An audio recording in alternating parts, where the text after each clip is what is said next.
Welcome back to The Broken Brain. This is Thursday Thistory. It's the history of something psychological that touches on culture, which is the goal of The Broken Brain anyway. I'm your host, Dwight. I'm here to tell you a cool story today. As usual, the first several minutes of this will be available on the main feed to everybody in the world. If they can happen to get some kind of a Wi-Fi feed and get on some kind of an app that plays podcasts or even just the web in general, they can hear this. The remainder of the program will go out towards the patrons of the show. Broken Brain patrons. Over on Patreon, you can go to patreon.com/brokenbrain if you are considering becoming a patron. And that is where you will hear this.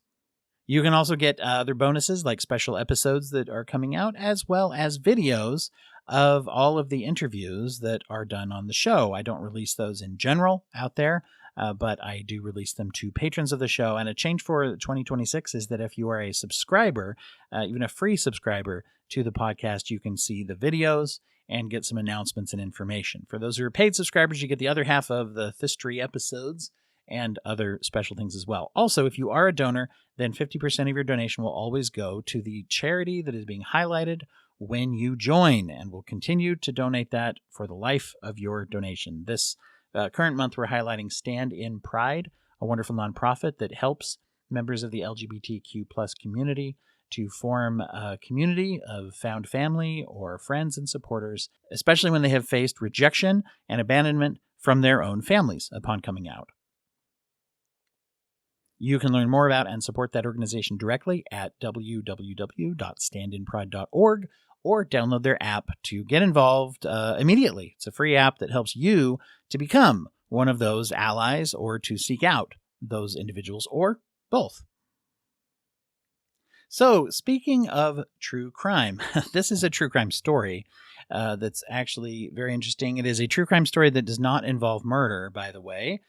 For those out there, I'm not a big true crime person myself, although I've had some really good hosts of some cool true crime podcasts that have joined, and there's a lot of good ones out there as well. One of the things that is heavy about true crime is that it's kind of murdery in nature, and there is a lot of those that are heavy. Now this one, not quite as heavy. There are some things about it that are absurdly comical, although crime, and it's also pretty low on violence. So if you chuckle at it, I guess feel good about yourself if you want. I don't want to tell you how to feel, but this is it's a true story of how Frank Sinatra was kidnapped. Now, Frank Sinatra Jr. was the one who was kidnapped. That is the son of the one you're thinking of when I say Frank Sinatra, a singer as well in his own right, and interestingly enough was a victim of kidnapping and in order to get ransom from his father. It happened back in 1963, and it was on December 8th when Sinatra Jr., who was 19, I guess, at the time, was in Hares Lake in Tahoe at a casino and hotel and was kidnapped from his room. This kidnapping lasted for 2 days, and the perpetrators were, spoiler alert, almost immediately apprehended. There is a very interesting limited run podcast that goes into this. I think it's about 10 or 12 episodes called The Grand Scheme, Snatching Sinatra.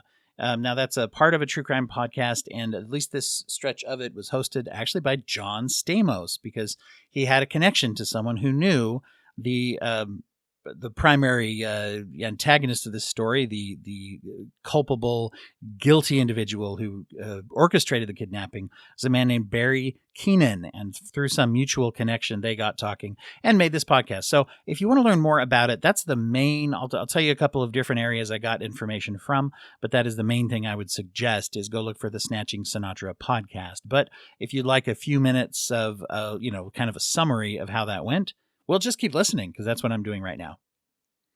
Now, an article that I read about this was on the website, themobmuseum.org, called 51 Years Later, Frank Sinatra Jr.'s Kidnapping Still Raises Questions.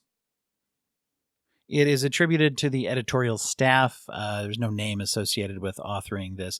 They make the point, though, that if you want to piss someone off, Frank Sinatra is probably not a good idea. He, very famous, high temper. Although, there's mixed reports of him being a good guy or a bad guy, I guess, depending on what you read. But he was definitely very, very connected to the mob through the entertainment industry and his connections in Las Vegas. Very connected with politics, and probably not a great idea. And we'll get into a little bit of why this this whole thing was not a great idea, and luckily ended without anybody getting killed or having any kind of real violence, except with I guess there was the implied threat of violence at the very beginning of the kidnapping. So there you go. Barry Keenan is an individual who had actually met Sinatra Jr. in high school, apparently. He was 23 at the time of this. You got a 23-year-old guy kidnapping a 19-year-old guy with a couple of helpers that he was able to get two people who were able to help him. One was a former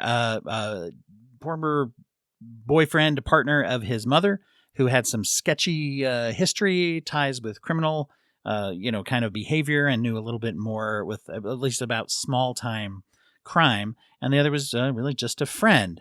Now, this Keenan had a very peculiar type of mental illness, which actually played into the consequences in the trial eventually as well. He had a sort of a scrupulosity. And if you're not familiar, scrupulosity is a type of obsessive compulsive disorder that ties in usually with religion and spirituality, people feeling that they are not worthy enough. And now this sort of flavor of, and by the way, Keenan is very much telling the story on the podcast I referenced. You can hear his own words about this and decide for yourself how you feel about it, I guess. But the scrupulosity, I call it, this is basically that's the umbrella that I would put it under. Basically, from a very young age, he became very, very worried and concerned about spirituality, belief in God, and commission of sin, because he did not want to go to hell. He definitely wanted to go to heaven. He was very, very concerned about this. Now, how does that lead to kidnapping someone? Well, yeah, you know how people get, right? When they get into a certain headspace of being very, very righteous. So instead of, although there was the anxiety of not being righteous enough, there was also the belief started to form that he had this relationship with God, that God, could talk to him about stuff. Now, he was involved in real estate, and he had lots of plans about real estate investments and things that he wanted to do. He was also very hard up for money. His mother was having a hard time financially, and there were just lots of money pressures. And so one day he sat down and he wrote down exactly like how much money he thought he needed. And once again, under the impression that he could get sort of impressions from God that transcended social mores and laws and taboos, he started to form this plan of how could he get that much money quickly. And for some reason, he settled on the idea of kidnapping. He came up with several rules. Now, here's an interesting thing about a compulsion, an interesting thing about mental illness. These rules did not match logic, and that's how I think we can tell that they're not, very healthy. It's pathological rules that were set up. He actually made rules for himself. He couldn't ask for more money than a certain amount. He settled on an amount that he needed in order to clear debts, help his mother out, and invest in a real estate project. He had to plan on paying the money back. He was very specific about that God wanted him to return the money if he wanted to still get into heaven eventually. He also could not do this to anyone who could not afford it or who it would inconvenience greatly from the money. And the final thing, if I remember correctly, I think it was the only other rule, was that there could be no one could get hurt. Okay, so if he could follow those rules, he could still get into heaven. And so, hey, how do you argue with that? Well, logic is probably how you argue with that, as well as general morals and ethics. And I think most people would agree, whether you're a religious person or not, that this plan was not sane and logical and good for anybody. But that's not how he felt at the time. Interestingly enough, he was able to put together a business plan, a proposition for those that he was inviting to help him with this, of how they were going to, divide up the money and such. The amount that he settled on was $240,000. He thought that was just enough to make everything work out.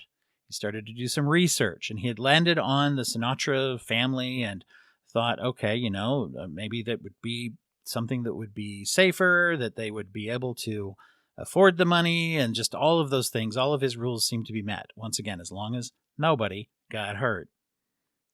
Now, let me say one thing. I want to throw this out there. As I said before, there was no violence.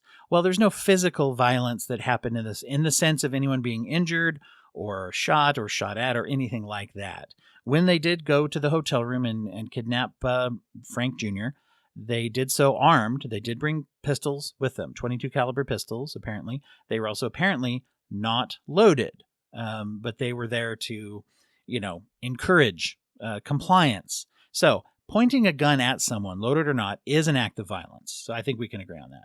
Forcing someone to do a thing, to go a place and kidnapping them and taking away their freedom, yes, that is an act of violence. And so when I said no violence earlier, what I just meant was nobody got physically hurt or killed. This is also, though, very, very emotionally traumatic. This is a very a lot of pressure being put on someone. And Frank Jr. was very clear to them and afterwards, whenever he was asked about this, that he did not believe that they were not going to hurt him, although they assured him of that again and again. For a certain amount, almost half the time that he was kidnapped, the member of the gang that was waiting there with him not only assured him he wouldn't hurt him, but he also told him that he really thought this was a raw deal and that he was going to make sure that he got released, even if the money didn't come in. And in fact, that third guy was the one who said, you can go, and just let him go, before he even knew that the ransom money had been obtained. It was obtained, by the way. But if you look at this from the victim's perspective, he didn't know. And how many of us would believe someone when they say, yeah, we're kidnapping you at gunpoint, but also we're not going to hurt you. Don't worry about it. This is no big deal. Well, it's a big deal. Very big deal. So the excuse of no one's getting hurt is another point of this being a pathological, unhealthy type of thing that was being put out there. I'm going to share a few more details about this with everybody. But as we go on from here forward, this is for the patrons only of the show. And I once again greatly appreciate y'all. Thanks for listening, those who are out there. And patrons, let's hit it.